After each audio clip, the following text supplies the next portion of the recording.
I think, Haribol, Kadambini Mataji, can you hear me okay without a microphone? Oh, yes, yes. And I can see your beautiful face too. Okay, that's enough. Thank you Sorry. very much. Hare Krishna. Excellent. Okay.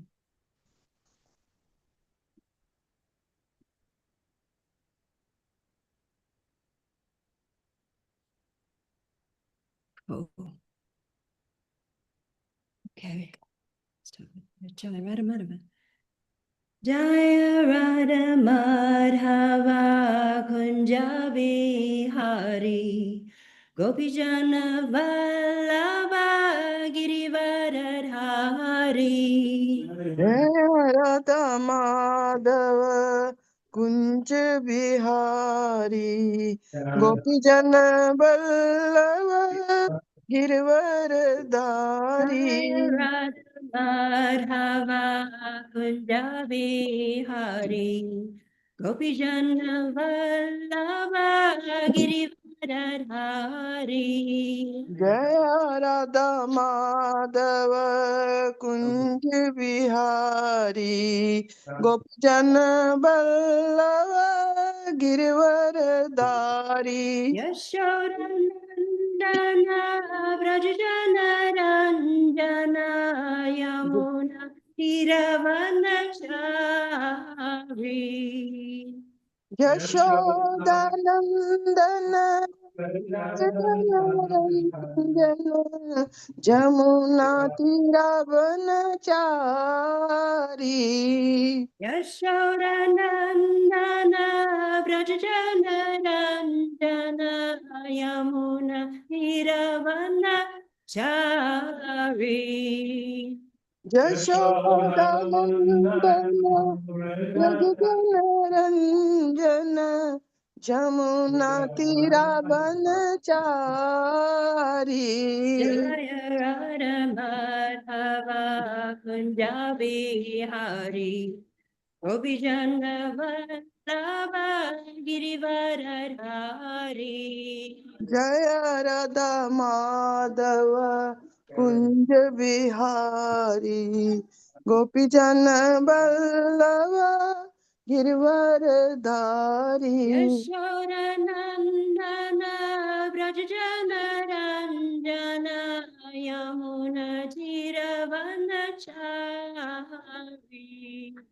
Yashodanandana Jagdananjana Yamuna Tiravanachari. Hare Krishna, Hare Krishna, Krishna Krishna, Hare Hare, Hare Rama, Hare Rama, Rama Rama, Hare Hare.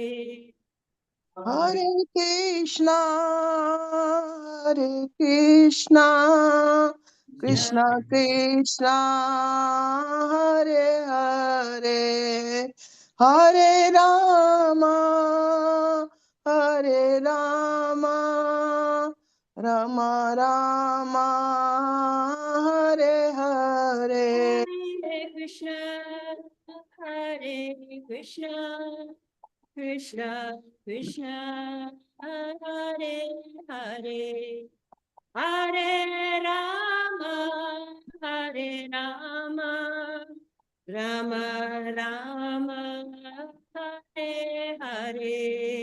Hare Krishna, Hare Krishna, Krishna Krishna, Hare Hare, Hare Rama, Hare Rama, Rama Rama, Hare Hare. Hari Bo, Hari Bo, Jai Gora Hari Bo.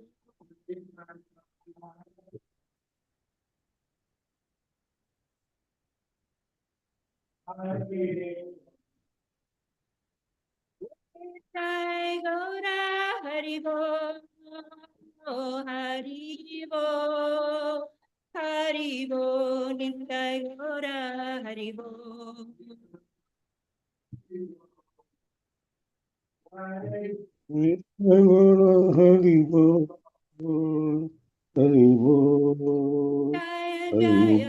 Prabhupada, Prabhupada, Prabhupada, Jaya Jaya Prabhupada.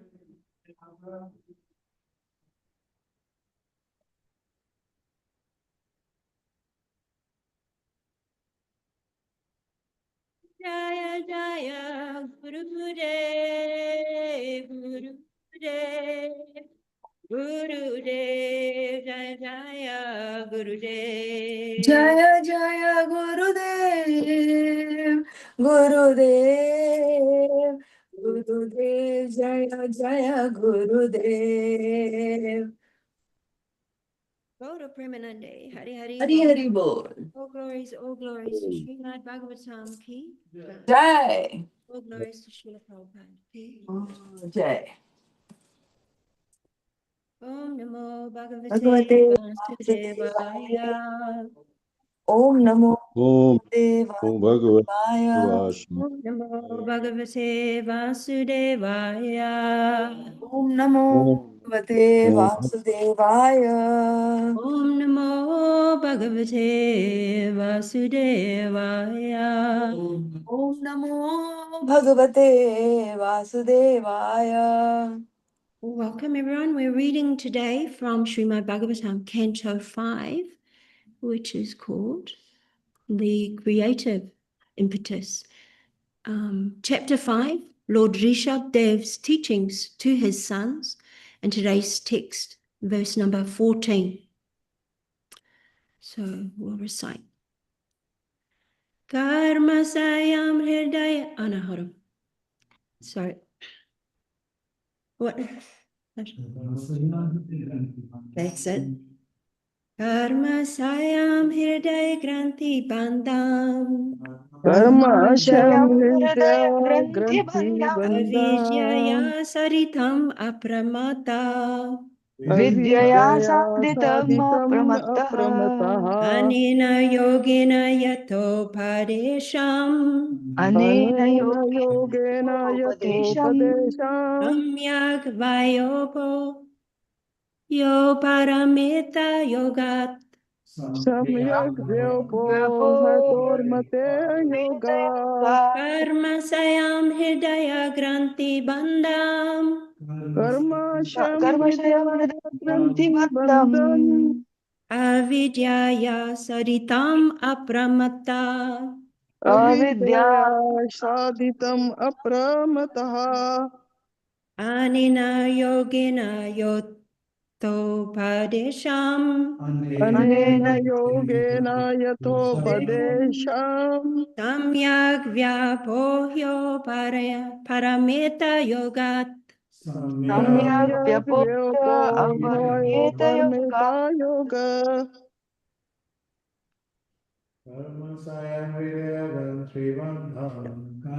Karmashayam Hridayagranthi Bandham. Avidya. Vidyaya Avidya Saditam saditam Apramataha. apramataha Anena Anena Yogena Yathopadesham. Padesham samyak Samyak Samyak Vyapoyo paramita Parameta Yoga. parmeta yoga Karmashayam Hridayagranthi Bandham.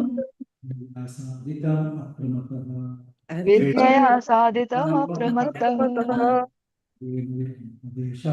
Anena Anena yogena yato padesham. Upadesham. Samyak. Samyak Vyapoyo vyopohayo Parameta Yoga. parmeta yoga Anyone on Zoom? Karmasham hridaya granthi bandham Karmashayam Hridayagranthi Bandham. Avidya saditam apramataha Avidyaya Saditam Apramataha. Anena yogena yathopadesham Anena Yogena Yathopadesham. Samyak vyapohayo parmeta yogat Samyak vyapohyo uparameta yogat. Karmashayam hridaya granthi bandham. Granthibandham Avidyaya saditam apramattah. Anena Mata yogena yathopadesham. Samyak vyapohyo uparameta yogat. Samyak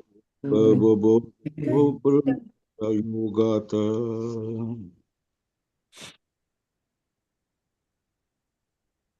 Anyone else? Okay, we'll move to word for word. Sorry. Karma asayam, Karma Ma asayam, asayam. the desire for fruitive activities. the The desire desire for for fruitive fruitive activities. Hridaya granthi, Hridaya Hridaya granthi. the knot in the heart. The The knot knot in the heart. Bandham, Bandham. bondage. Bondage. Avidyaya, Avidyaya. because of ignorance. because of Because of ignorance. ignorance. Asaritam, Asaditam. brought about. Brought Wrote about. it down. Apramataha, Apramattaha. not being covered by ignorance or illusion. Very No. careful. Not being covered by ignorance or illusion. Very careful. Anena, Anina. by this. By By this. this. Yogena, Yogena. Yogena. practice of yoga. Practice of yoga. Yata yuparisham, Yatha Yatha upadesham. uparisharinam. as advised. As advised. Samyak, Samyak. completely. Completely. Completely. Ya, Yeah. Vyapohya. becoming free from. Becoming free from. Uparamita, Uparamita. one should desist. One should One should desist. desist. Yogat, Yoga. from the practice of yoga, the means of liberation. From the From the practice practice of of yoga, yoga, the the means of liberation. Thank you. Translation, let's read it together. As I have advised you, As I have advised you, my dear sons, my dear sons, you should act accordingly. you should act accordingly. Be very careful. Be very careful. By these means, you will be freed By these means, you will be freed from the ignorance of the desire for fruitive activity. from the ignorance of the desire for fruitive of fruitive activities And the knot of bondage in the heart and the knot of bondage in the heart will be completely severed. will be will be completely severed. For further advancement, For further advancement, you should also give up the means. you should also give up the means. That is, you should not become attached That is, you should not become attached to the process of liberation itself. to the process of liberation itself. Thank you. Purport, Thank please you. hear. The process of liberation is Brahma Jignasa, the search for the absolute truth. Generally, Brahma Jignasa is called neti neti, the process by which one analyzes existence to search out the absolute truth. This method continues as long as one is situated in his spiritual life. Spiritual life is Brahma Bhuta, the self-realized state. In the words of the Bhagavad Gita 18.54, Brahma Bhuta Prasanatma Na Sochati Na Kaksati Samaha Sarveshu Bhuteshu Mad Bhaktim Labhate Param. One who is thus transcendentally situated at once realizes the Supreme Brahman and becomes fully joyful. He never laments or desires to have anything. He is equally disposed to every living entity. In that state, he attains pure devotional service unto me. The idea is to enter into the para bhakti, the transcendental devotional service of the Supreme Lord. To attain this, one must analyze one's existence. But when one is actually engaged in devotional service, he should not bother seeking out knowledge. By simply engaging in devotional service undeviatingly, one will always remain in the liberated condition. Mam chayo avya bicharena bhakti yogena sevate sagunan samitit yaitan brahma bhuyaya kalpate. Bhagavad Gita 14.26. The unflinching execution of devotional service is in itself Brahma Bhuta. Another important feature in this connection is Anena Yogena Yato Padesham. The instructions received from the spiritual master must be followed immediately. One should not deviate from or surpass the instructions of the spiritual master. One should not be simply intent on consulting books, but should simultaneously execute the spiritual master's order. Yato Padesham. Mystic power should be achieved to enable one to give up the material conception. But when one actually engages in devotional service, one does not need to practice the mystic yoga system. The point is that one can give up the practice of yoga, but devotional service cannot be given up, as stated in Śrīmad-Bhāgavatam 1.7.10. Atmaramascha muneyo nirgranta api urukrame kurvanti ahaitukum bhaktin idham bhuta guno harihi. Even those who are liberated, Atmarama, must always engage in devotional service.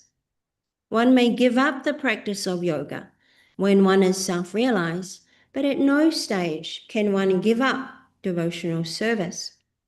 All other activities for self-realization, including yoga and philosophical speculation, may be given up, but devotional service must be retained at all times.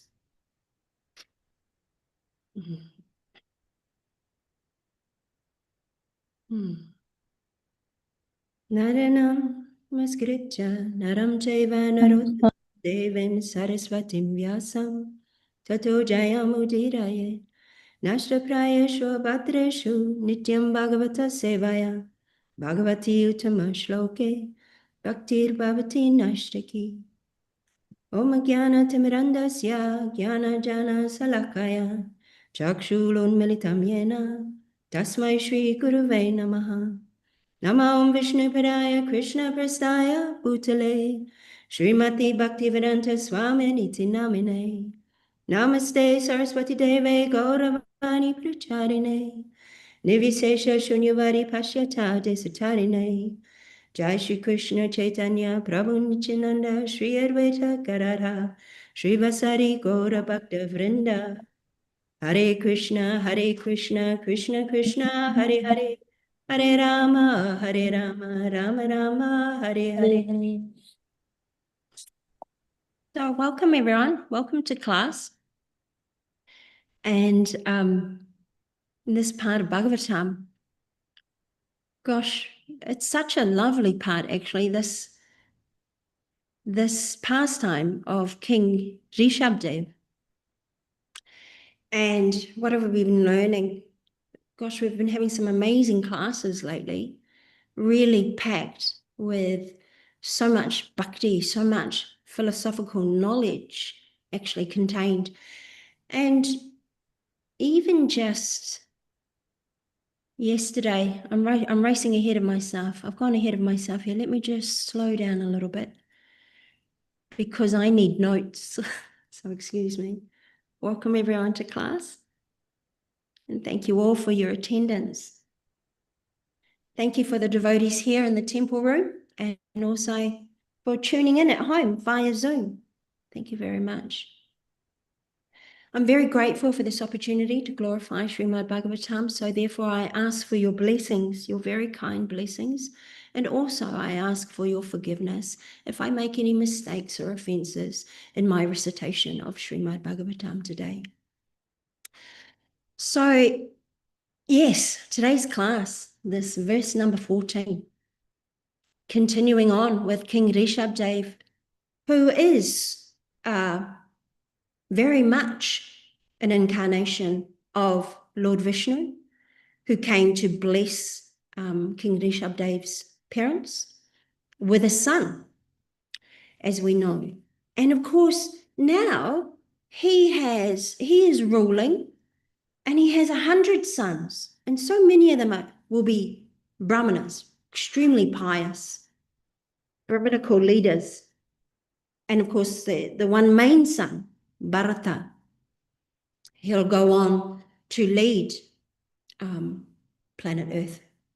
And in fact, Rishabhdev encourages all his sons to follow the leadership, the pious leadership of Bharata.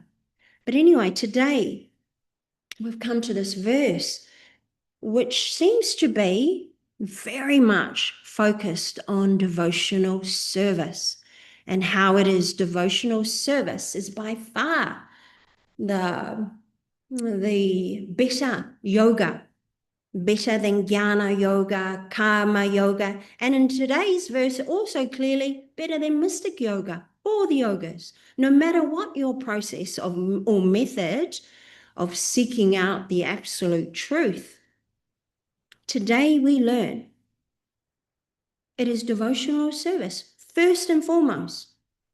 That is the best way to reach the Supreme Personality of Godhead, to reach the goal of life.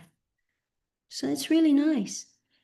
And when I was thinking about the recap, often devotees will give a quick recap of where we're at in Bhagavatam in the weekend.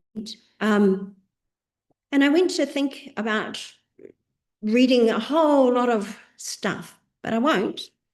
Instead, I'll just concentrate on yesterday's class, which was given by His Grace Mataji Prabhu. It was such a lovely class, and it was on Bhagavatam 5.5, I think 10 through to 13. So it was 4 verses, and it was absolutely jam-packed with the essence of Bhakti Yoga, basically. It's a scene where Rishabhdev is giving his sons everything, the essence of bhakti. Here is bhakti. Here's how you do it. This is what occurs as we do it. These are the outcomes one can see when doing this devotional service, this loving devotional service to the Supreme Personality of Godhead, Lord Shri Krishna.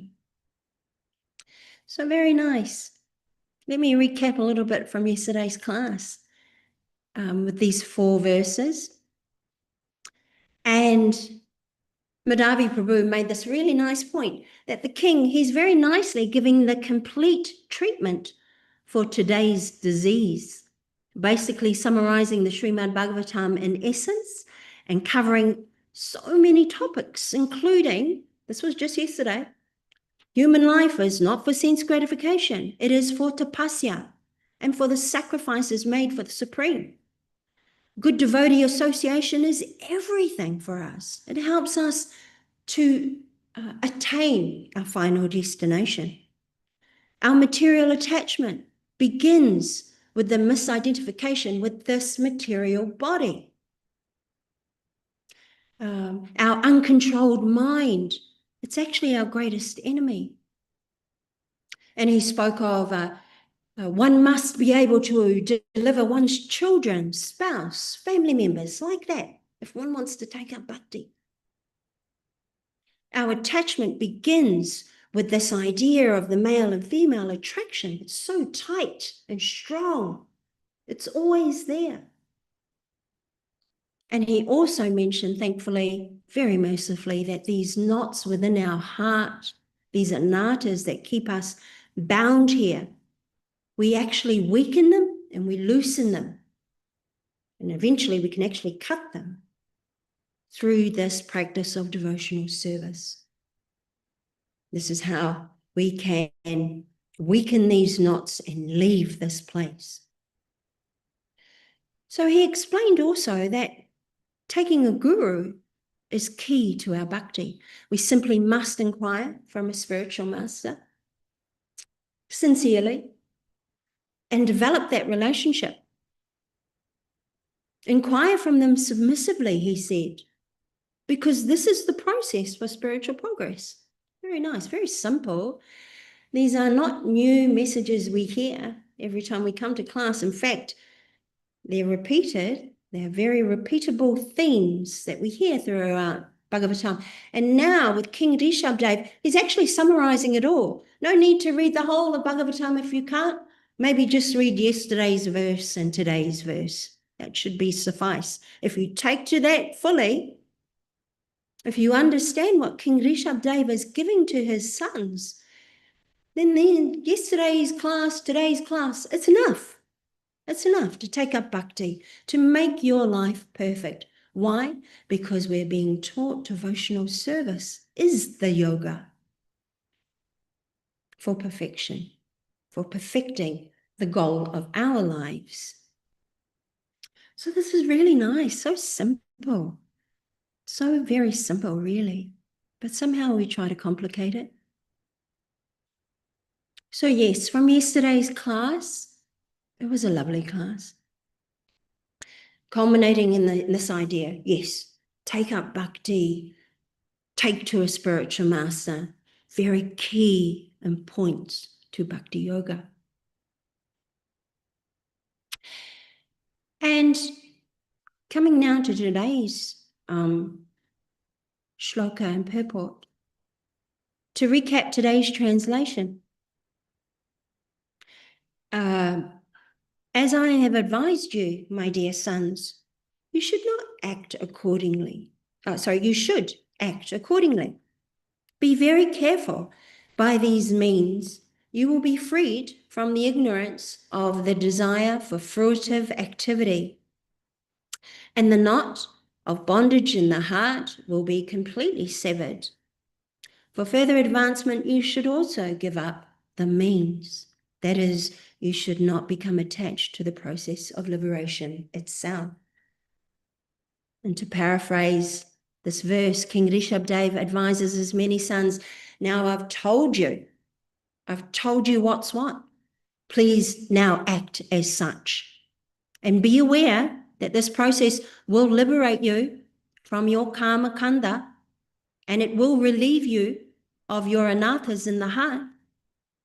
But you can go further than this by simply giving up that process and your ongoing attachment to it. Clearly now you can give up your perceived joys, your perceived rewards and securities of karma kanda and or mystic yoga too. And just focus on bhakti yoga. Immerse yourself and dedicate your life to loving devotional service to Lord Sri Krishna. Brahma Jignasa means the search for the absolute truth, also called neti neti. It is the process or the method, the modality in which we analyze our lives and try to make sense of the world, and with which we seek out the truth or the divine or God. And we continue with this process or this method until we come to Brahma Bhuta, or a stage of self-realization.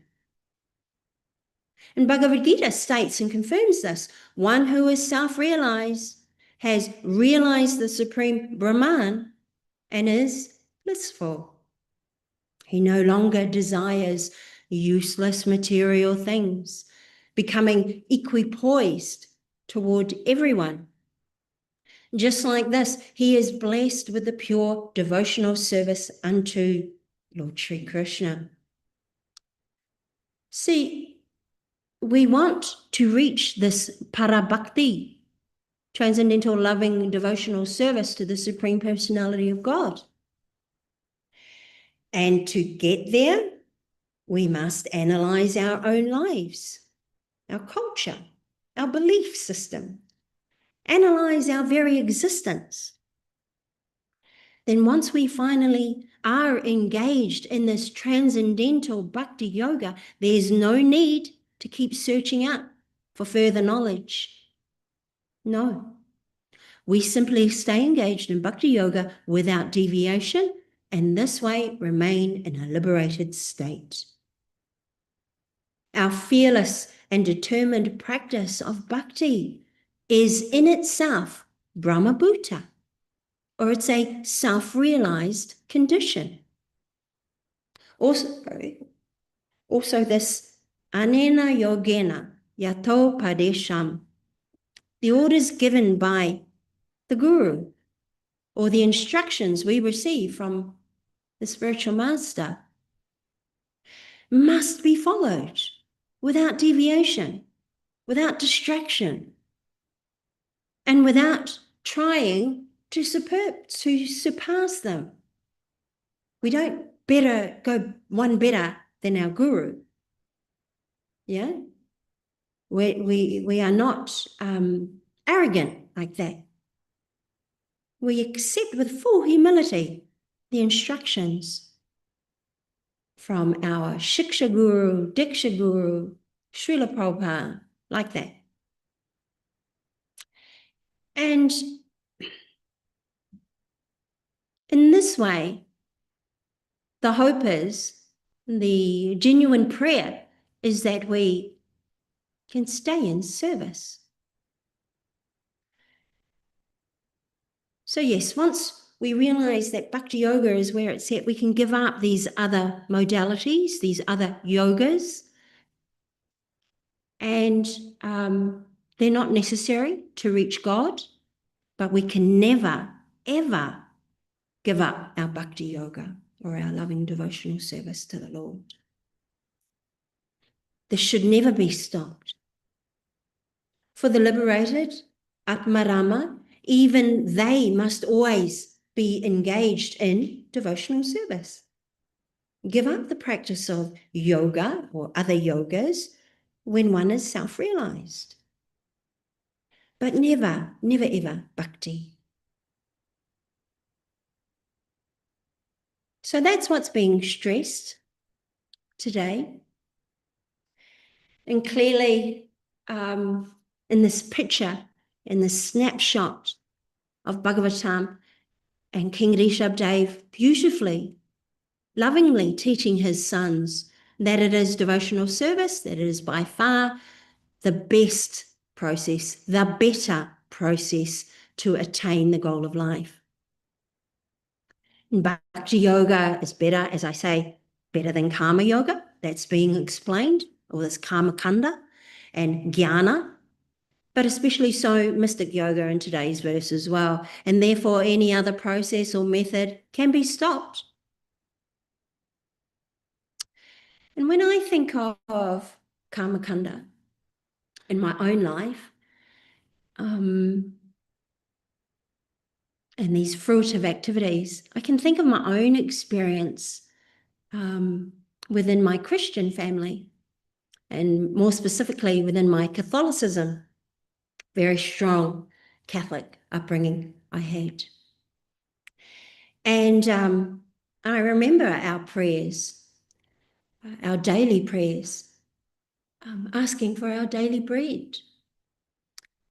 So we had requests, very sincere, but requests nonetheless, asking for the necessities of our life, a good income, nice career, solid house, lovely family, and most importantly, good health, a nice long life, so we can leave a nice legacy.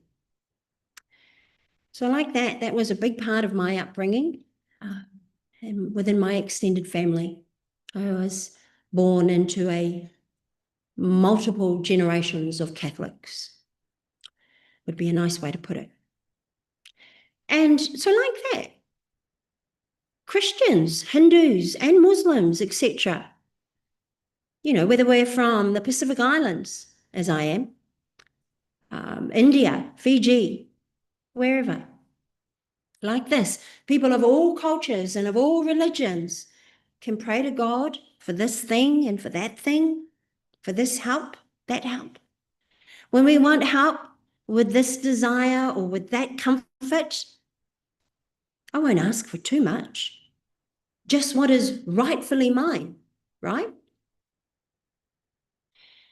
And God, you should give it to me, right? Because that's basically what so many of these karmakanda religious activities are all about. Please, you help me. Thank you. I'll be good. So sure, this is one way to approach God. It's certainly one of the yogas outlined within Sastra. But it's not for us. It's not the pathway for sincere devotees who have read Srila Prabhupada's books, who have met devotees on the street, or who have sat next to someone taking prasadam at a function or program somewhere. That's not the path for us. The path for us is what today? Devotional service. Devotional service is better than any other yoga. And so when I think about this attachment to my own family and my own identity, I'm a good Christian woman. More than that, I'm a long-standing Catholic from Samoa. So my village in Samoa is called Lutunu'u. And in that village, it's about half an hour drive out of the capital of Samoa, Apia, and it's around the coast. It's a beautiful village, by the way, Lutunu'u. And my family, my ancestors are so strongly Catholic that many, many hundreds of years ago, my ancestor gave a tract of land within my village to the Catholics. And on it was built a very large, beautiful Catholic church, which stands right next door to my family home. And next to my family home is another auntie, another uncle. You get the drift. Within my village, there's many houses. We're all related. Smack bang in the middle of my village is the hugest, most magnificent building, which is a Catholic church. Now, for many generations, we've practiced Catholicism, and my family strongly identify as such. All of the prayers are said in Samoan, not just English. And the culture of Catholicism and Christianity is very much embedded within my Samoan family. But now that I've come to Bhakti, what am I learning now? Now that I've come to Bhakti, I don't need that. I don't disrespect my family, not for a minute. Again, Kamakanda, it's still a yoga. Christianity, it's still a practice, but it's not the practice for me, and it's not the best practice. Not the best practice by far. Srila Prabhupada has said, give up this idea of Kamakanda and Jnanakanda, mystic yoga even. What's the use of it if it is not taking you closer to Krishna? In fact, it can be a very cumbersome way to try and develop this relationship if it's somewhat impersonal or if it's somewhat veering off in different directions. So not the best for devotees. Devotees who know bhakti and chanting the holy names, Hare Krishna, Krishna Krishna, Hare Hare, Hare Rama, Rama Rama, Hare Hare, taking shelter of the holy names. That's part of the service. That's part of building this relationship with Krishna.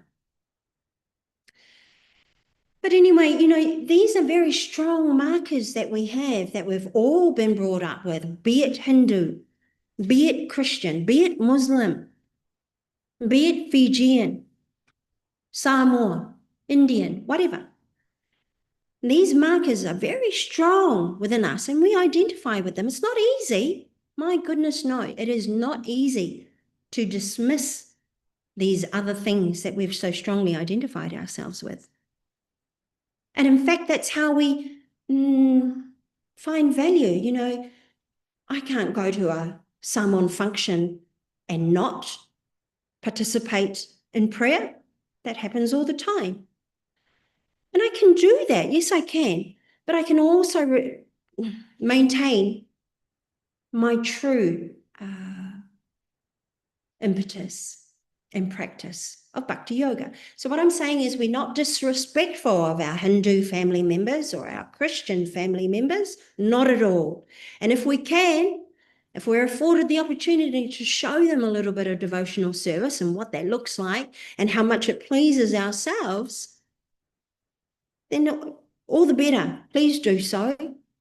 Please share with them the beauty and wonder, the magnificence of bhakti yoga and how it's changed us. Perhaps that's the best way to approach family members. And certainly don't get into a fight about it, though.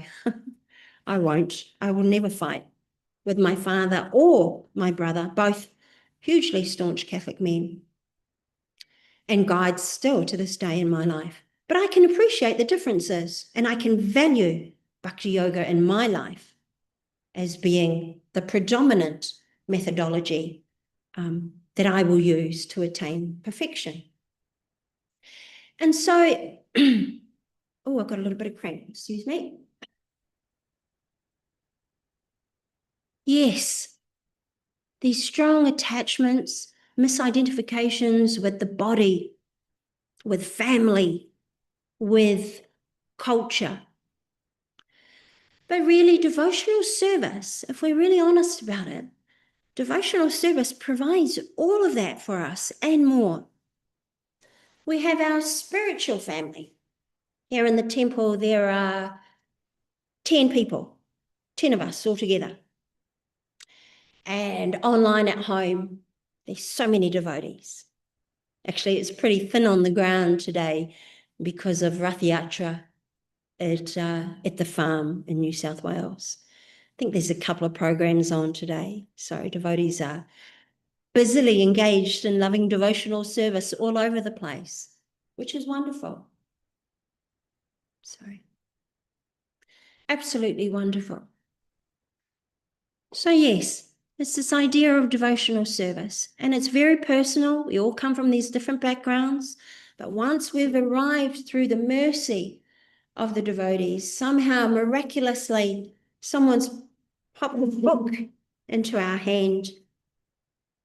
And speaking of books, you know, in our yatra here at Brisbane, we have so many activities of devotional service going on. As we all know, I've gone blank, but we have devotees who do Harinam regularly in town, and book distribution. The book marathons have been going on, and devotees are heavily involved in that. There's WhatsApp groups that will put you in touch with things like Harinam, things like kirtan, that goes on at Govinda's in the city or sometimes here in the temple room. And as I say, this book distribution, currently the book distributors have been going crazy. I think today was the last day to try and distribute as many Śrīmad-Bhāgavatam sets as possible. And I think the goal was 60 Śrīmad-Bhāgavatam sets. So fingers crossed. I'm hoping that they've been distributed, both the physical books and the e-set. So apparently there are e-books as well that can be purchased for a small price. So I like that. And I think about my own service. I don't do much, not at all. But that's not the point. The point is to engage me, to allow me to think and meditate upon Krishna. And I do this chanting, we all do to a degree, whether you're initiated or not. We chant the Maha Mantra. We offer our food. We refrain from other nonsense activities like gambling and intoxication. But those are the basics. Those are the basics. And we add to it We add to devotional service with our own personal touch, our own little flurry, if you like, which ultimately leads to an alignment. And that's what we want. So, for example, I'm retired now. I was medically retired a few years ago, but I used to speak a lot in my last job. I used to try and convey quite difficult ideas and to patients or an audience in my social work role. So like that, for me, every now and then giving class, it's actually a perfect fit for who I am, my nature, my skill set, my ability. I'm not the most pious or surrendered devotee, not by a long shot, but where I can get a little bit of joy as I align my skills, my innate skills and ability, my life experiences with a service, and then boom, I'm aligned. It's a good thing. There's no conflict. I'm not out of my depth. This is not feeling wrong or, no, this is fine. This is fine. And this is really what we want with our devotional service. Yes, there's any number of things we know. It's the basics, chant your rounds, offer your food, stay in the association of devotees. Yes, but then let's make it a little bit better. Sprinkle a little bit of your own uniqueness into this devotional service. Think about who you are, what you bring to the table of Krishna consciousness, and then be encouraged to flourish in that way. So that's kind of where I was thinking this class was about, the emphasis on devotional service. So there's two things I'm going to read now, if you'll let me. One is a summary of the Bhagavad Gita, chapter 12. Guess what's that's titled? Devotional service. I'm going to try and summarize all the good aspects of devotional service with a quick summary. Bhagavad Gita, chapter 12. And then for the last 10 minutes of class, I'm going to glorify Srila Prabhupada. Because I can, and I should. And he was nothing but the greatest example of loving devotional service in action and an acharya. So that's what we'll do. Bhagavad Gita, as it is, chapter 12, devotional service, text 1. Arjuna inquired, which are considered to be more perfect, those who are always properly engaged in your devotional service, or those who worship the impersonal Brahman, the unmanifested?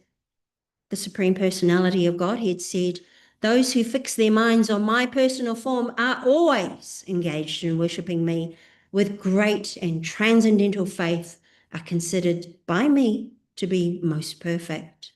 Text 3 and 4. But those who fully worship the unmanifested, that which lies beyond the perception of the senses, the all-pervading, inconceivable, unchanging, fixed and immovable, the impersonal conception of the absolute truth, by controlling the various senses and being equally disposed to everyone, such persons engaged in the welfare of all at last achieve me. Text 5. For those whose minds are attached to the unmanifested, impersonal feature of the Supreme, advancement is very troublesome. To make progress in that discipline is always difficult for those who are embodied. Text 6 and 7. But those who worship me, giving up all their activities unto me, and being devoted to me without deviation, engaged in devotional service, and always meditating upon me, having fixed their minds upon me, O son of Pritha, for them I am the swift deliverer from the ocean of birth and death. Text 8. Just fix your mind upon me, the Supreme Personality of Godhead, and engage all your intelligence in me. Thus you will live in me always, without a doubt. Text 9. My dear Arjuna, O winner of wealth, if you cannot fix your mind upon me without deviation, then follow the regulative principles of Bhakti Yoga. In this way, develop a desire to attain me. Text 10. If you cannot practice the regulations of Bhakti Yoga, then just try to work for me, because by working for me, you will come to the perfect stage. 11. If, however, you are unable to work in this consciousness of me, then try to act giving up all results of your work and try to be self-situated. 12. If you cannot take to this practice, then engage yourself in the cultivation of knowledge. Better than knowledge, however, is meditation, and better than meditation is renunciation of the fruits of action. For by such renunciation, one can attain peace of mind. 13 and 14. One who is not envious, but is a kind friend to all living entities, who does not think himself a proprietor and is free from false ego, who is equal in both happiness and distress, who is tolerant, always satisfied, self-controlled, and engaged in devotional service, with determination, his mind and intelligence fixed on me, such a devotee of mine is very dear to me. Text 15. He by whom no one is put into difficulty and who is not disturbed by anyone, who is equipoised in happiness and distress, fear and anxiety, is very dear to me. 16. My devotee who is not dependent on the ordinary course of activities, who is pure, expert, without cares, free from all pains, and not striving for some result, is very dear to me. 17. One who neither rejoices nor grieves, who neither laments nor desires, and who renounces both auspicious and inauspicious things, such a devotee is very dear to me. 18, 19. One who is equal to friends and enemies, who is equipoised in honor and dishonor, heat and cold, happiness and distress, fame and infamy, who is always free from contaminating association, always silent and satisfied with anything, who doesn't care for any residence, who is fixed in knowledge, and who is engaged in devotional service, such a person is very dear to me. And text 20. Those who follow this imperishable path of devotional service and who completely engage themselves with faith, making me the supreme goal, are very, very dear to me. Jai. So there we have it. Bhagavad Gita as it is. Srila Prabhupada, our founder Acharya. This whole chapter, if not the entire contents of Bhagavad Gita, and in fact the entire contents of Śrīmad-Bhāgavatam, is alluding to Bhakti Yoga, devotional service, as being the answer, the key, the foundation for our practice. So yes, as mentioned, devotional service, if we are keen, we can try and utilize our own skills and abilities and align with Srila Prabhupada's mission, align our service with Lord Chaitanya's mission, taking these natural born talents and learned skills and using them in Krishna's service.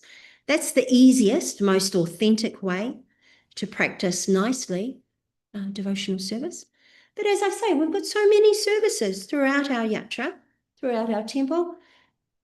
Clearly the obvious ones with cooking and service to the deities and to the cleaning of the grounds and the property. There's a lot of service. But then also with our preaching and the book distribution and even all of these groups. I'm just trying to rattle off the top of my head.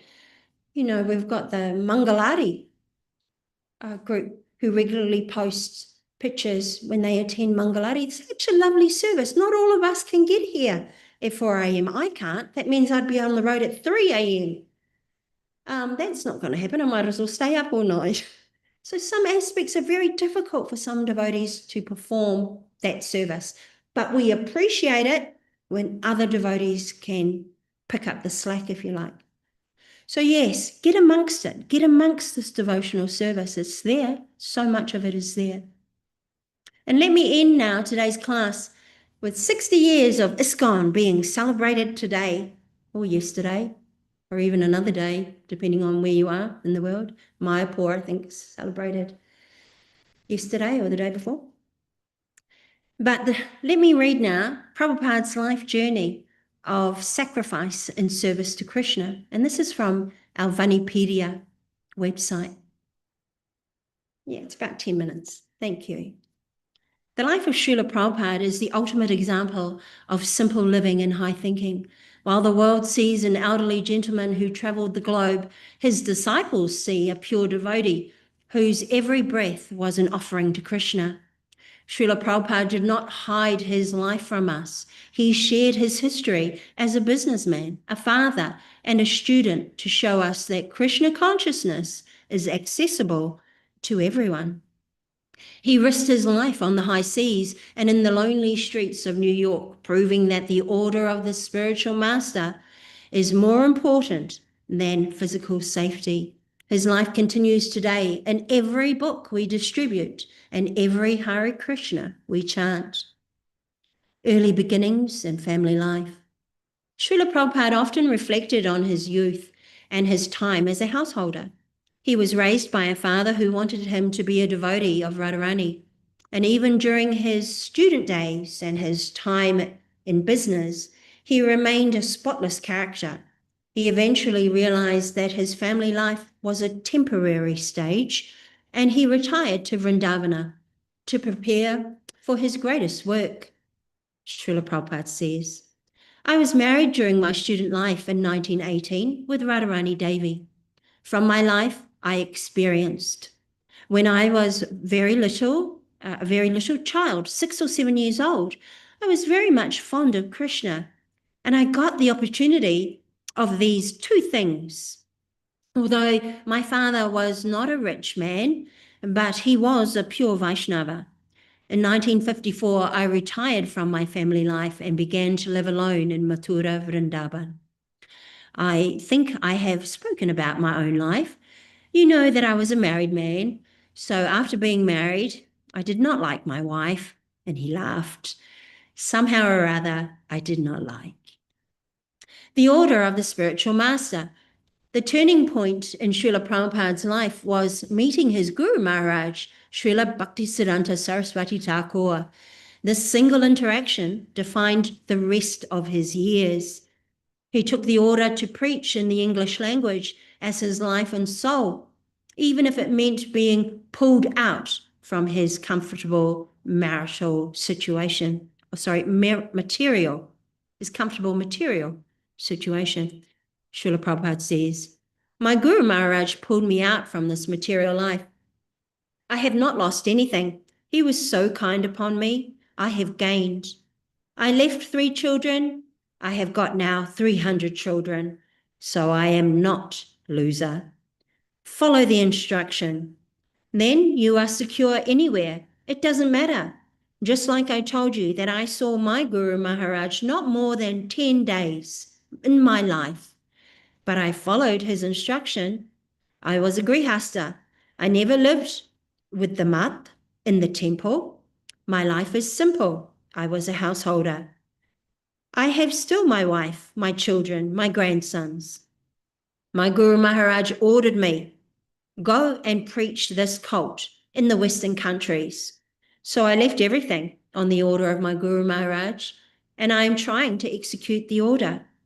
I have gone through a variety of stages of life, so I have got full experience of this material world, and I don't want it. That determination is there. Risking everything for the West.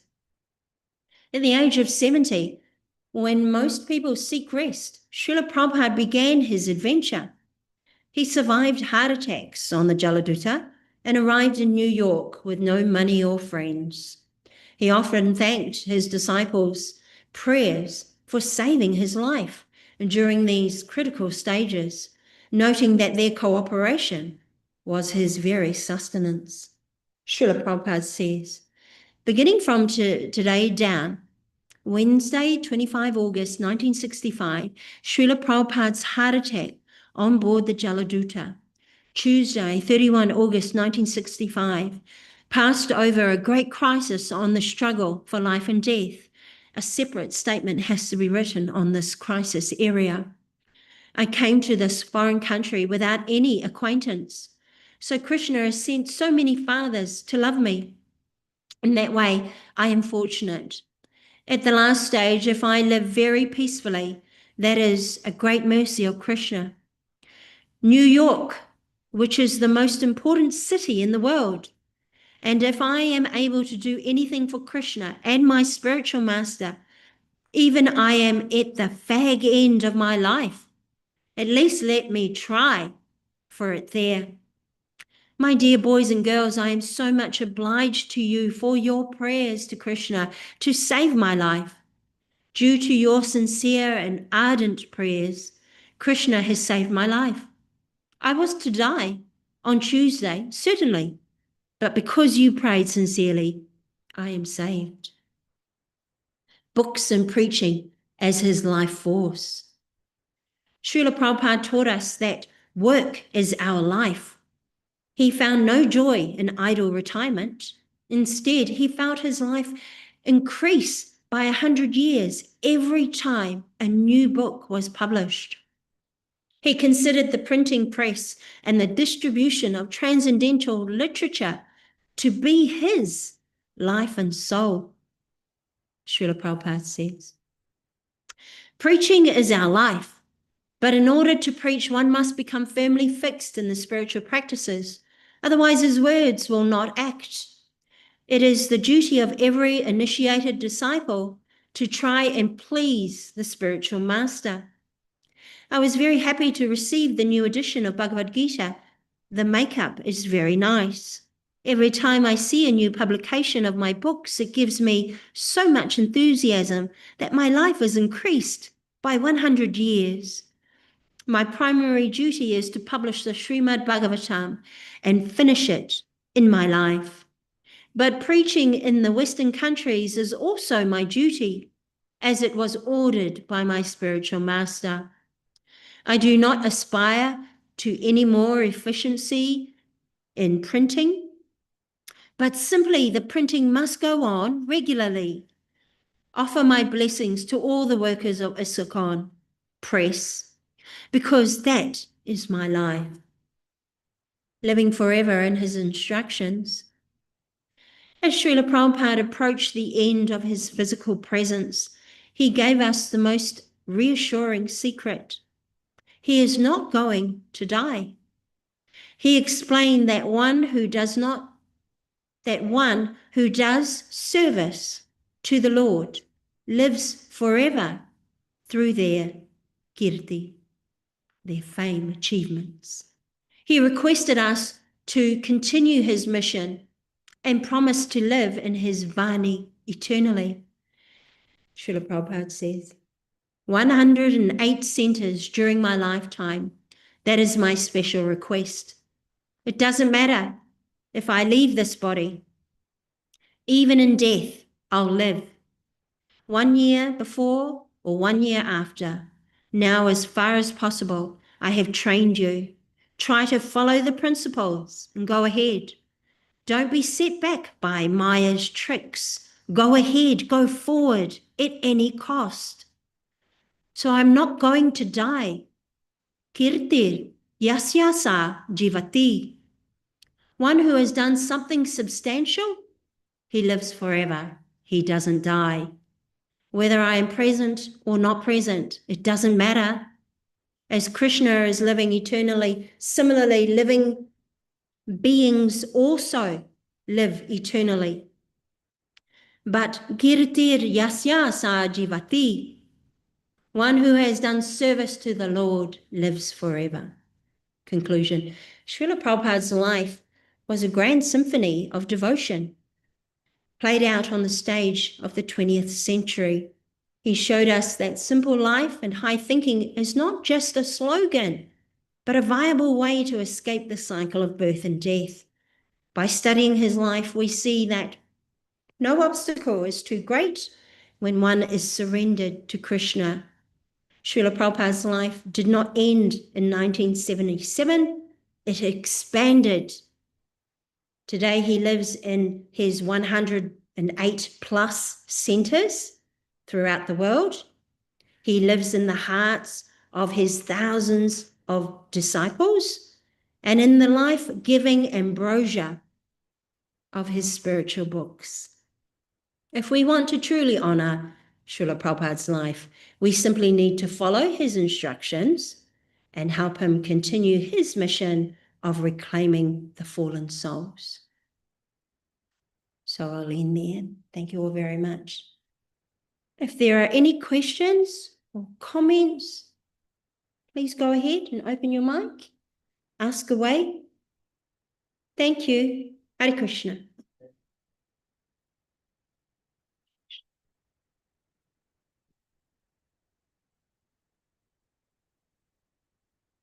And don't forget to come tonight as we celebrate the 60th anniversary of ISKCON, ISKCON being the body of Srila Prabhupada, and therefore of most importance to all of us. Please come along tonight if you can.